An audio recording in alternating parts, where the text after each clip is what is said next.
The wind hit her like a wall, and then it hit her again, and the second time it took her legs out from under her.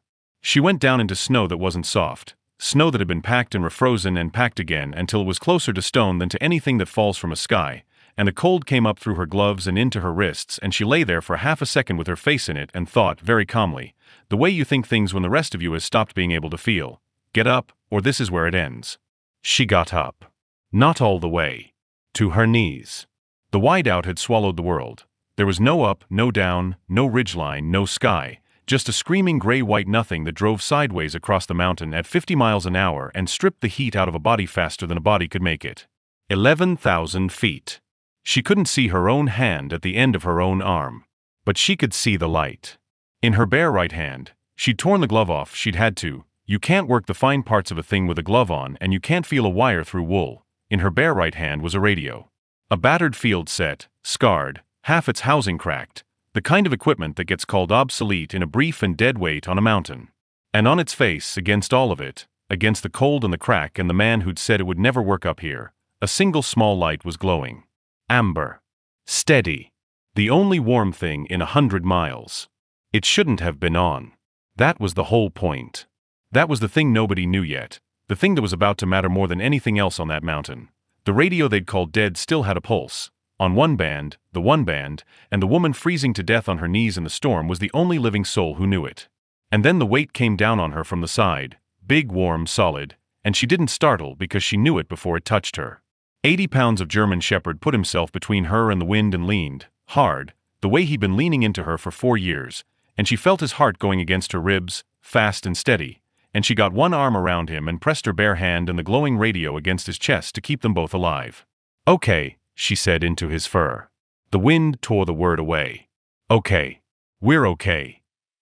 His name was Frost. He'd been named for the color of him, gray going to white through the chest, and she'd thought it was funny once. A dog named Frost, and now she did not think it was funny at all. Now she thought it was the only joke the mountain hadn't taken from her yet. 3 hours ago, they had not been alone. Let me take you back, before the storm closed its fist. Because to understand what she did up there, what the radio did, what the dog did, you have to understand the man who left them, and the 4 words he said before he walked away. His name was Staff Sergeant Aaron Pruitt, and he was, by every measure the Army knew how to take, a good soldier. Strong. Fast. Decisive. He'd never met a problem he couldn't solve by moving harder at it, and the Army had rewarded that, the way the Army does, because most problems on most days do bend to a man who refuses to slow down. The mission was a high-altitude movement, a routine relocation, a squad plus reinforcing a forward observation element on the far side of a ridge, weather window tight but workable, a 6-hour hump across a saddle at 11,000 feet before a front rolled in off the north. Get over the saddle, get down the lee side, link up, beat the weather. Pruitt had done it a dozen times. He knew the mountain. What he did not respect was the woman the company had attached to him. She was a communications specialist, a signals NCO with a K9 search and rescue crossqual, which is a rare and strange thing, a soldier who could fix a radio in the dark and also read a mountain through the nose of a dog. Specialist Maya Vega. Quiet. She didn't talk much in the brief, didn't push, didn't perform. She'd checked her gear 3 times while the others were still drinking coffee, and she'd carried that scarred old field radio in addition to her standard load because, she'd said, the standard set's range dies in a box canyon and the old one runs an emergency band that'll punch through terrain when nothing else will. Pruitt had looked at the old radio the way men like Pruitt look at anything that adds weight without adding speed. That thing's a brick, he'd said. It's been deadlined twice. You're carrying a brick and a dog up a mountain on a clock. The dog finds people in snow, Sergeant, she'd said. The radio reaches people the new ones can't. That's what they're for. What they are, Pruitt said, is slow. And there it is. The whole man, in one word.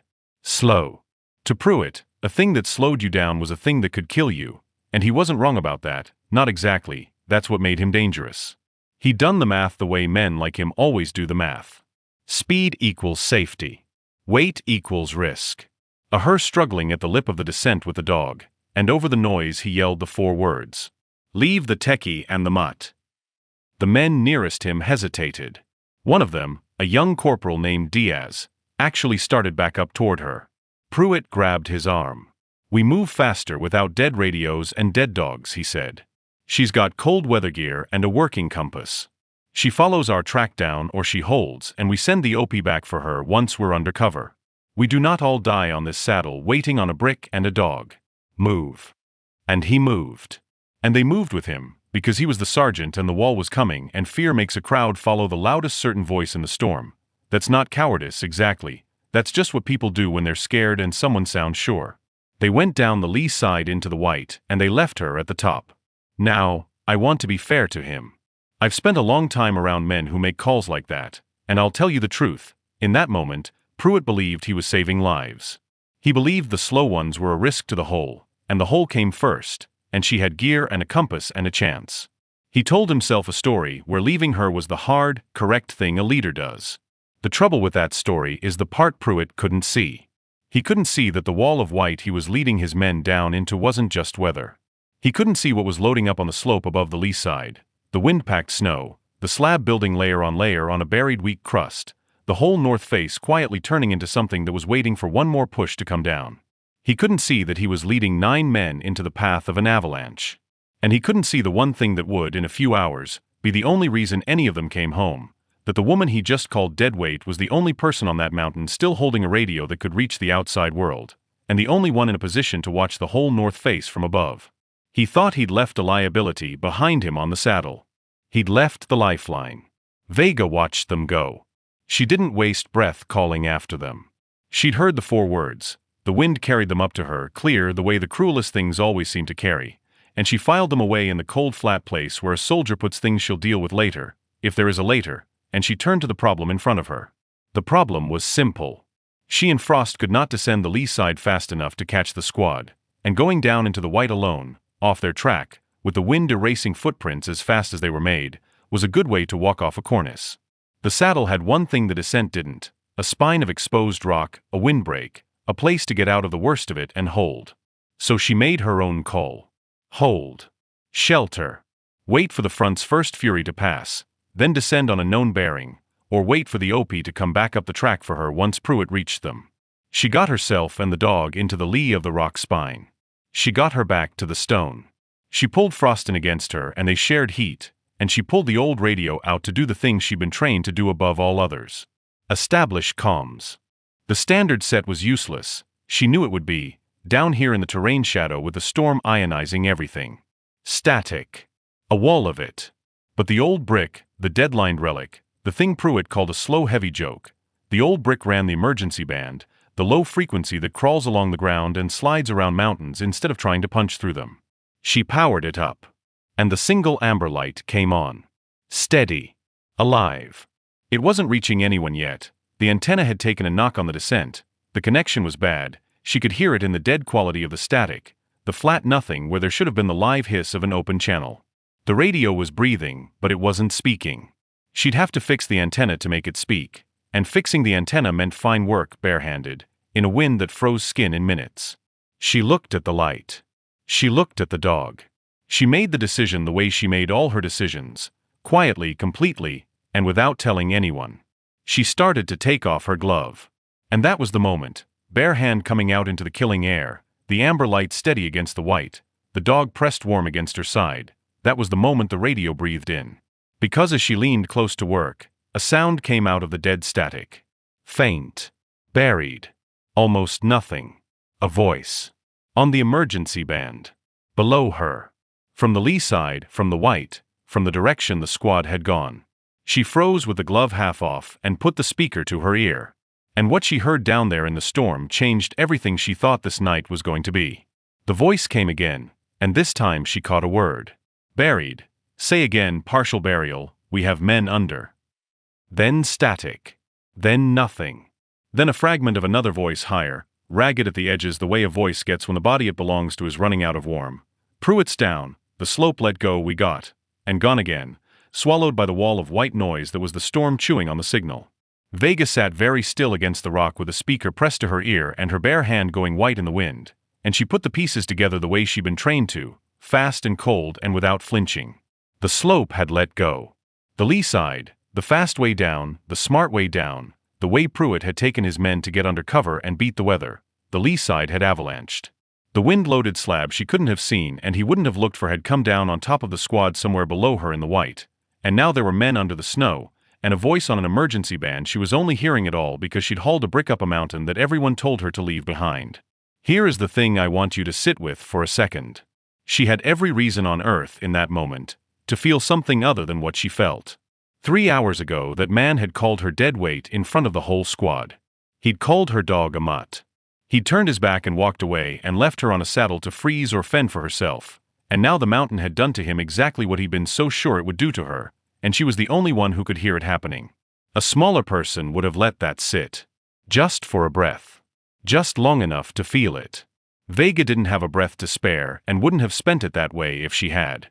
The math that mattered to her had never had Pruitt's name in it as a credit or a debit.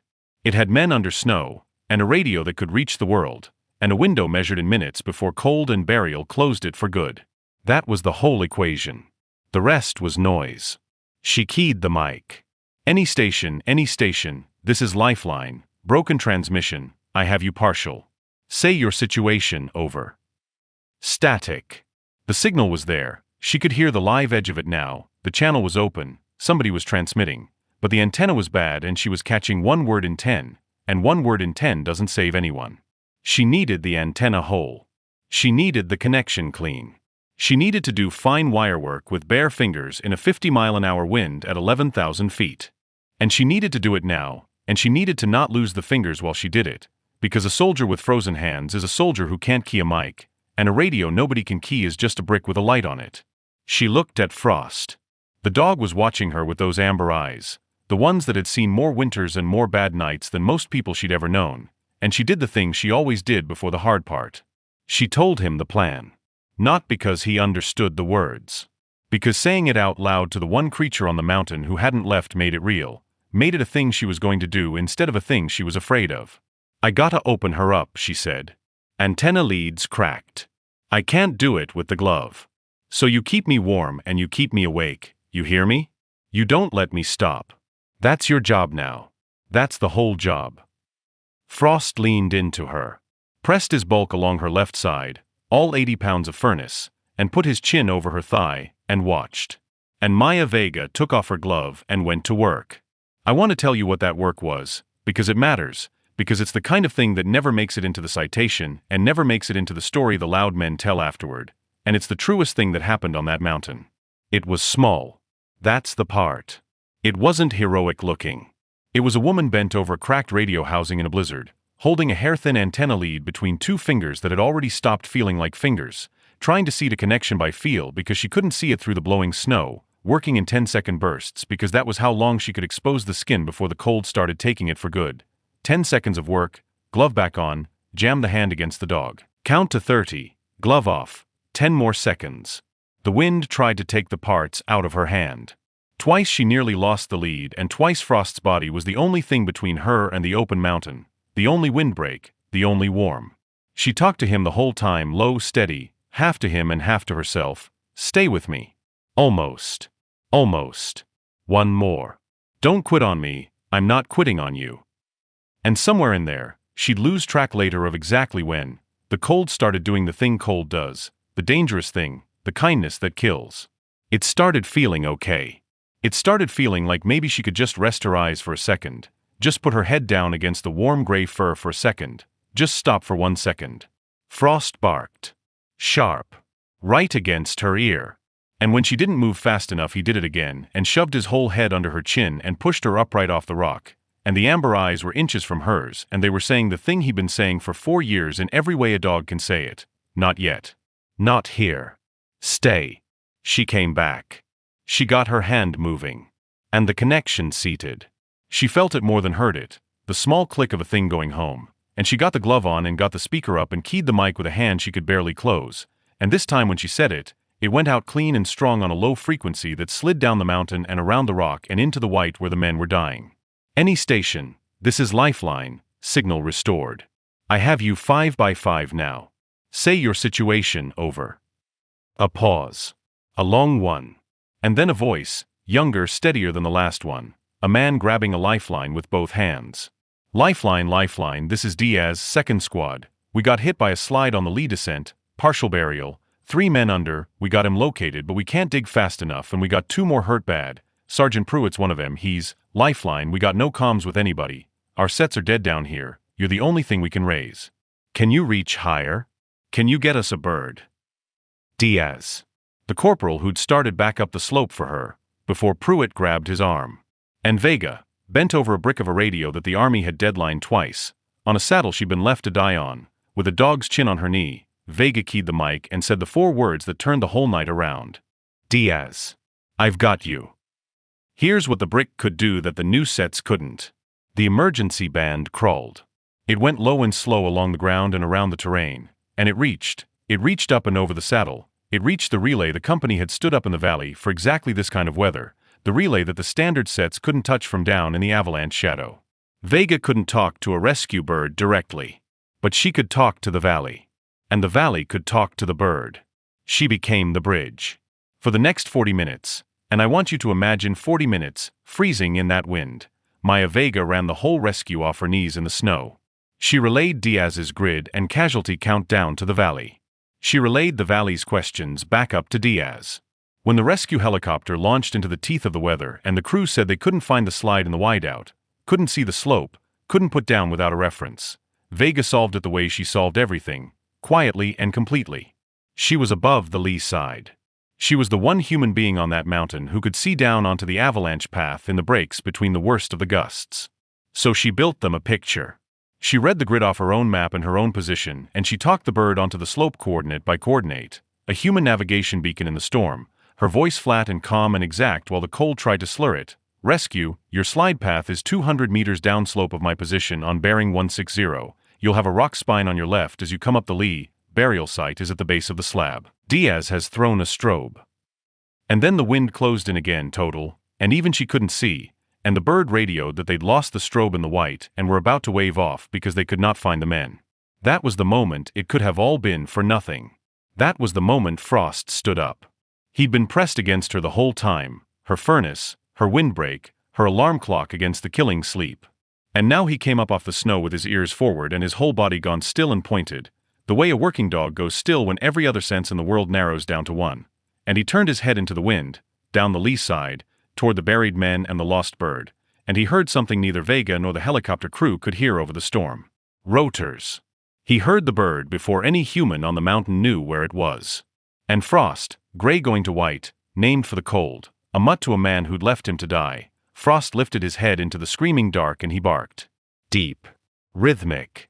Again and again and again, throwing his voice down the mountain into the wind, the oldest signal there is, the sound a dog has been making to bring the lost ones home since before there were words for home. Vega understood in half a second. She keyed the mic. Rescue, do not wave off, you are close, you are right on top of it, my K9 has your rotors, come left and down. And she held the mic open and let the sound of the dog go out over the band, 80 pounds of loyalty barking a helicopter onto a slope it couldn't see, and the pilot, God bless whoever was flying that night, the pilot trusted it. Came left. Came down. Broke through a seam in the white right over a strobe he'd lost 2 minutes ago, with a dog's bark in his headset guiding him the last 100 meters. And the searchlight cut through the storm and found the snow, and found the men, and found Diaz waving both arms over the place where 3 soldiers and 1 staff sergeant lay buried under the slab. The bird was there because a radio nobody wanted reached a valley nobody else could. The bird put down because a dog nobody respected heard what no human could. And both of those things were on that mountain because one quiet woman had refused, 3 times now, to be told what she and her dog were worth. They got the buried men out alive. All 3. The slab had set up loose where they went under. A pocket of air, a piece of luck. The kind of luck that only matters if somebody gets to you before the cold does. And the rescue crew and Diaz and the men who could still dig got them up out of the snow one at a time while the bird held its light steady on the slope and Vega held the channel open from above, relaying, counting, keeping the valley in the loop and the bird on station. Pruitt came up last. He'd been at the edge of the slide when it took him, caught a leg, gone down hard, and the men had dug him to his chest by the time the bird arrived. Conscious, hurt, hypothermic, but alive. Alive because they'd located him fast, and they'd been able to work the rescue fast because 40 minutes ago a voice had come out of a dead radio and said I've got you and never once let go. And here is the moment. The one the whole night was built toward. The rescue crew, working the casualties for evac, asked Diaz the question they ask. Who's your worst? Who flies first? And Diaz looked at Pruitt, his staff sergeant, half-buried, fading, the obvious first lift. But the call wasn't Diaz's to make, not really, because the whole rescue was being run from a saddle 11,000 feet up by a woman on a brick of a radio, and when the bird relayed up the question, "Lifeline, confirm evac priority," the answer that came back down the mountain was not the answer anyone expected. Because Pruitt, coming back to himself in the snow, hearing the radio traffic, understanding for the first time whose voice was running the whole thing, Pruitt grabbed Diaz's sleeve and made him key the handset, and what he said went up to her and out over the band in his own cracked, freezing voice. Lifeline. A long breath. This is Pruitt. Static. She didn't answer right away. Down in the valley, the relay operators went quiet. "I know who you are now," he said. "I know whose radio this is." And then, and this is the part, this is the whole man finally seeing the whole equation, every variable he'd left off the page, then he said the thing that turned it around for good. "Don't pull me first." The grid's still on her radio. She's got eyes on the whole slope from up there. You keep her on the net and you work her picture, you'll find anybody we missed. Pull the squad. Pull the hurt ones. The dog's got her. A breath. The dog's got her. Get the rest of us before you come up that saddle for the one who actually kept us alive. The dog's got her. He'd called the dog a mutt 3 hours ago. Dead weight. One more thing that couldn't carry itself. And now, dug half out of a grave the mountain had made for him, the last clear thing Aaron Pruitt did before they loaded him onto the bird was tell the rescue crew that the woman and the dog he'd left to die were the reason there was anyone left to save, and to leave her for last, because he finally understood she was the one thing on that mountain that wasn't going to quit. They got everyone off. Everyone. 9 men down the lee side, 3 of them buried, 2 of them broken, and not one of them lost. And that is a sentence that should not have been true, that had no business being true, that was only true because of a radio that got called a brick and a dog that got called a mutt and a soldier that got called slow. The bird came up the saddle for Vega last, the way Pruitt asked. The crew found her exactly where she'd been the whole night, back to the rock, frost pressed against her side, the old radio in her lap with its single amber light still steady, still burning, the one warm thing in 100 miles. She'd kept the channel open until the last man was confirmed off the mountain. Then, and only then, she let them come get her. She couldn't close her right hand for a week. The 2 fingers she'd worked the antenna with came close to costing her, close enough that the doctors had a quiet conversation about it, but in the end she kept them the way she kept everything, by refusing quietly to let go. Now, the reckoning. Because there's always a reckoning, and the shape of it tells you everything about the people in it. There was an inquiry. There's always an inquiry when a slope lets go on a squad and a staff sergeant leaves 2 soldiers behind on a saddle in a storm. And I'll be honest with you about how these things usually go. Usually, the report gets written backward. From the conclusion to the explanation. Somebody decides what the answer needs to be, somebody decides whose career survives, and then the words get arranged to land on that answer, and the inconvenient truths get sanded down until they fit. I've seen it more times than I can stand to remember. This one didn't go that way. And the reason it didn't go that way was Pruitt. He could have let the report write itself. He could have leaned on the part that was defensible. The slope was unforeseeable. The call to leave the slow element was within doctrine. He'd made a hard leadership decision under impossible conditions, and every one of those things was technically true. He could have let the technically true version carry him, the way men like him almost always do. He didn't.